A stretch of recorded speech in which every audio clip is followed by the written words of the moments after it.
साथियों, झारखंड में अबुआ राज है, अबुआ शासन है और उसके साथ ही साथ कहिए कि अबुआ सरकार है या है क्या। इस पे कई चर्चाएं हुई, कई तरह के बातें हुई और उसी के साथ साथ में आप देखिएगा कि इस अबुआ राज में एक आंदोलन शुरू हुआ कुर्मी और आदिवासी का। उसके बाद फिर एक आंदोलन ने नया रूपरेखा तय कर ली और अब यह आंदोलन हो गया सरना आदिवासी और ईसाई आदिवासी का। इससे कई फायर ब्रांड नेता और नेत्रियां उभर कर सामने आई। कई तमाम आप देखेंगे कि शब्द और भाषा की मर्यादा भी तार तार हुई। कई तरह के आरोप प्रत्यारोप भी एक दूसरे पे लगे, लेकिन ये बढ़ते बढ़ते बढ़ते बढ़ते अब इस हद तक हो चुका है कि इस राज्य के जो मुखिया हैं, झारखंड के सरकार के जो प्रमुख हैं, झारखंड के जो माननीय मुख्यमंत्री हैं, उनको लेकर के भी अब शब्दों का और अमर्यादित भाषाओं का इस्तेमाल किया गया। इसको लेके एफआईआर भी दर्ज हुआ और वो नेत्री अब क्या ऐसा है कि जेल भी जाने वाली हैं। जी हाँ, आप बिल्कुल सही समझ रहे साथियों, मैं बात कर रहा हूँ निशा भगत की। निशा भगत का जो अभी हालिया बयान आपने देखा होगा, सोशल प्लेटफॉर्म पे देखा होगा कि किस तरह से उन्होंने अमर्यादित भाषा मुख्यमंत्री हेमंत सोरेन के खिलाफ इस्तेमाल किया है। इसी को लेकर के समाज सेवी कहिए या फिर एक सामाजिक कार्यकर्ता कहिए, सुषमा बड़ाइक ने भी एक प्रेस कॉन्फ्रेंस किया जहां उन्होंने कई तरह की बातों का खुलासा किया है और उसी के साथ साथ में कई बड़े बड़े आरोप भी निशा भगत पे लगाए हैं। और इन तमाम चीजों को देखते हुए क्या ऐसा लग रहा है कि अब उनका जेल जाना तय है या फिर वो अपने आप को निष्पक्ष साबित करेंगे? साथियों, हम चाहेंगे कि एक बार आप जरूर सुनिए कि सुषमा बड़ाइक ने प्रेस कॉन्फ्रेंस में कहा क्या है। सबसे पहले तो मैं आप लोगों को जोहार कहती हूँ। और आज का जो प्रेस कॉन्फ्रेंस है, जो मैंने प्रेस कॉन्फ्रेंस रखा है, ये निशा भगत के विरुद्ध में है कि आज मैं निशा भगत के विरुद्ध एक और एफआईआर दर्ज कराई हूँ अरगोड़ा थाने में। और उस एफआईआर में निशा भगत के विरुद्ध में जो लिखा हुआ है कि निशा भगत गौ मांस खाने के लिए मुझे प्रेरित कर रही थी जबरन। निशा भगत सेक्स रैकेट चलाती है और मेरे साथ भी मुझे जो एक लड़का है जिसका मैंने नाम भी लिखा है एफआईआर में, उसके साथ बेचने का कोशिश की थी और बहुत तरह का इस एफआईआर में उस पे आरोप लगा हुआ है। और तो और कल उसने जो मैंने माननीय मुख्यमंत्री महोदय के पक्ष में जो एफआईआर दर्ज कराया है, उसके बाद निशा भगत का एक बयान आता है निजी चैनल पर जिसमें वो साफ तौर पे कहती है कि माननीय सुप्रीम कोर्ट ने सुषमा बड़ाइक को फेक लेडी करार दिया है और समाज में वो गंदगी है। लेकिन इस तरह का कहीं कोई आदेश पारित नहीं हुआ है मेरे लिए कि सुषमा फेक लेडी है, बल्कि माननीय सर्वोच्च न्यायालय का मैं सम्मान करती हूँ कि आज सर्वोच्च न्यायालय ने मुझे जीवन जीने का अधिकार दिया है। आज मेरे पास इतना अगर सिक्योरिटी है तो वो माननीय सर्वोच्च न्यायालय का देन है। अगर आज मेरे बच्चे अच्छे स्कूल में पढ़ने जा रहे हैं तो वो माननीय सुप्रीम कोर्ट का आदेश है। तो निशा भगत किस जगह से वो उठा करके ले आई और कह रही है कि माननीय सर्वोच्च न्यायालय ने मुझे फेक लेडी करार दिया है और मैंने इस पर उस पे एफआईआर दर्ज कराया है और बहुत जल्द इस पर उसकी गिरफ्तारी होगी, क्योंकि उसने मुझे भी यौन शोषण करने का प्रयास किया, मेरे साथ टॉर्चर की है मुझे, यहाँ तक कि वो लोग सेक्स रैकेट चलाती है, उसके सारे एविडेंस मैंने थाना को प्रोवाइड कराया है। और इसी पर मैं बताना चाहती हूँ समाज को कि ये जो निशा भगत है वो वाकई में समाज के लिए गंदगी है।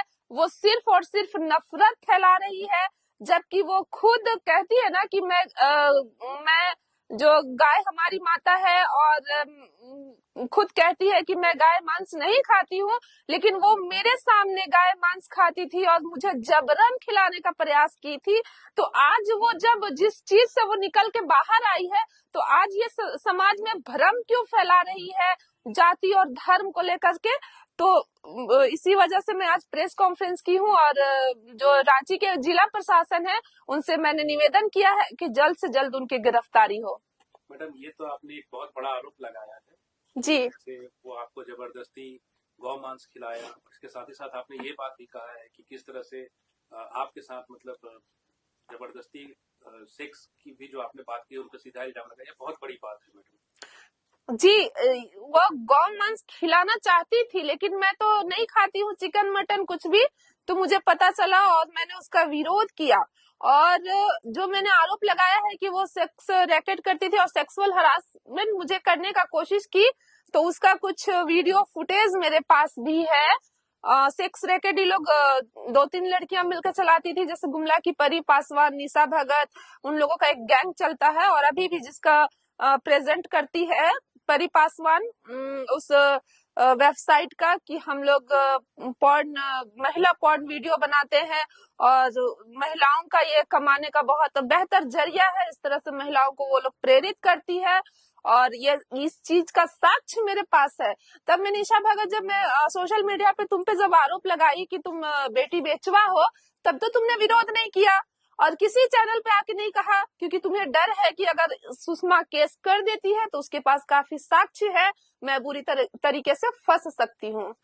और जब आपने जैसा एफआईआर में लिखा है कि जब वो जेएलके की नेत्री थी, तब भी आपको संबंधित कुछ लोगों से फोन करके धमकी दिलाया गया, ये वाकया क्या है? देखिए, जब वो जेएलके की नेत्री थी और जब जयराम महतो से मेरा विवाद हुआ, तब वो मुझे फोन करके कहती है कि मैं तुम्हें इतनी गाली दिलवाऊंगी। और सच में जेएलके वालों ने बहुत गाली गलौज किया। मुझे उस समय लग रहा था कि क्या ऐसा भी समाज होता है। एक पीड़िता, सबसे पहले तो मैं एक पीड़िता थी, तो निशा भगत ने कभी भी ये महसूस करने का कोशिश किया कि सुषमा एक पीड़िता है, उसके साथ क्या गुजरा होगा, उसने क्या दुख दर्द को झेला है। अच्छा, अभी जो इतना बड़ा इल्जाम इन्होंने या फिर इतने बड़े बड़े जो आरोप लगाए, इतने बड़े बड़े अपशब्द कहे जो राज्य के मुखिया हैं हेमंत सोरेन के खिलाफ, इसको लेकर के आपकी क्या प्रतिक्रिया है? मेरा कहना है कि जो संवैधानिक पद पे बैठे लोग हैं, जैसे आप रिपोर्टर हैं तो आप भी संविधान का चौथा स्तंभ में आते हैं और मैं आपका भी सम्मान करती हूँ, तो उस गरिमा को मद्देनजर रखते हुए प्रोटेस्ट करना चाहिए। ऐसा नहीं कि आप कुछ भी किसी के विरुद्ध गाली गलौज करने लगिए, तो ये समाज में ये बिल्कुल भी ठीक नहीं है और ये संविधान का हत्या करने के बराबर है। तो आप कहाँ तक लेके जाएंगे इसको? मैं अब इसकी अरेस्टिंग अगर नहीं होती है और जो पुलिस प्रशासन निशा भगत को बचाने की कोशिश करेंगे उनको मैं सुप्रीम कोर्ट तक घसीटूंगी।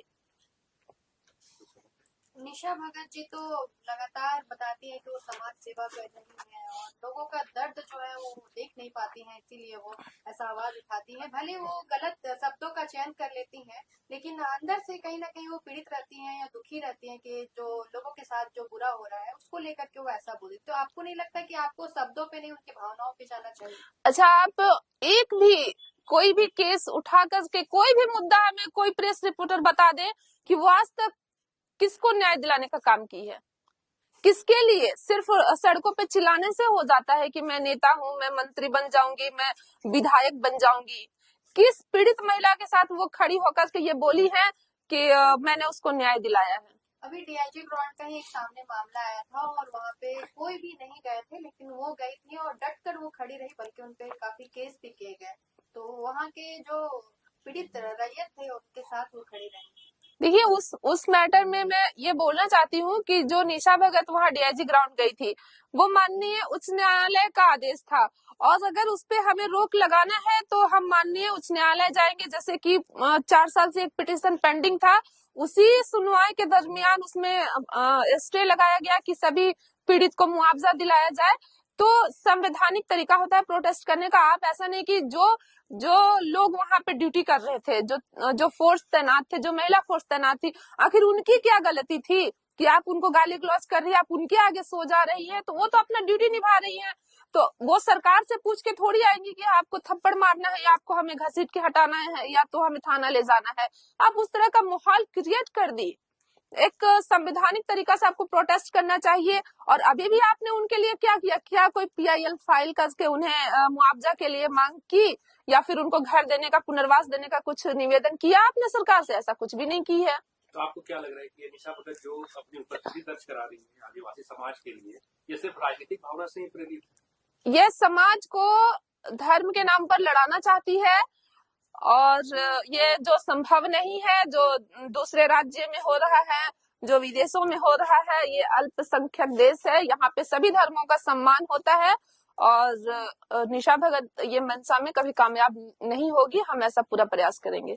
और क्या वो जो कर रही है उसे राजनीति में अपने आप को उपस्थित करने के लिए कर रही है? बिल्कुल, वो राजनीतिक छवि बनाना चाहती है। उनको लगा कि जैसे जयराम ने तो गाली गलौज करके वो विधायक बन गए, तो मैं भी उसी तरह गाली गलौज करके विधायक बन जाऊंगी। आपने कहा था कि 24 घंटे के अंदर निशा भगत जी की गिरफ्तारी होगी, और 24 घंटे से ज्यादा हो गए और अभी तक गिरफ्तारी तो नहीं हुई। देखिए, निशा भगत जैसे कहती है कि मैं मुख्यमंत्री महोदय को घर से घुस के घसीट के निकालूंगी, घर में घुस के घसीट के निकालूंगी, तो उन्होंने ऐसा किया क्या? नहीं किया। तो हम भी प्रशासन को अल्टीमेटम दिए कि 24 घंटे के भीतर उसे अरेस्ट करिए, आप नहीं करिएगा तो हम भी घसीट के निकालेंगे। तो प्रशासन का एक दायरा है कि जब वो नोटिस तैयार करेंगे, उनको नोटिस भेजेंगे। अरेस्टिंग की प्रोसेसिंग हो रही है और वो बहुत जल्द अरेस्ट होंगी। तो साथियों, आपने सुना सुषमा बड़ाइक ने कहा क्या है, और ये बहुत गंभीर आरोप है किसी भी एक नेत्री के ऊपर, और आने वाले वक्त में निशा भगत पे ये कितना भारी पड़ने वाला है, और साथ ही साथ निशा भगत किस तरह से अपनी प्रतिक्रियाओं को रखती है, इसका इंतजार रहेगा। इसके लिए साथियों हमें आपको इंतजार ही करना है। साथियों, आज के लिए बस इतना ही। जाते जाते आपसे यही आग्रह है कि अगर आपने हमारे चैनल को सब्सक्राइब नहीं किया तो जरूर कर लीजिए, हमारे वीडियो को लाइक शेयर और कमेंट जरूर कीजिए। आज्ञा दीजिए, नमस्कार, जय हिंद, जय भारत।